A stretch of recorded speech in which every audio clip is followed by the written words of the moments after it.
По словам водителя машины скорой помощи Кайгырбека Сагынбаева, отвозить больных в центр района очень сложно. Расстояние большое, а дороги в плохом состоянии. До города Ташкомер 85 километров, до Кербена 90. Чтобы довести больного, нам приходится ехать 1,5–2 часа. Весь путь как гармошка, из-за этого машина часто ломается. На дороге длиной в 30 километров есть 6 сильно опасных участков.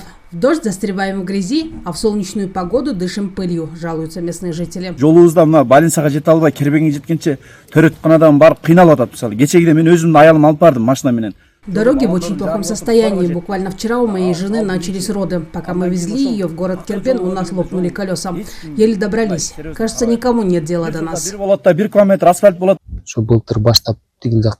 В прошлом году вроде начали строить дорогу, но потом работа остановилась. Состояние дороги, сами видите, плохое.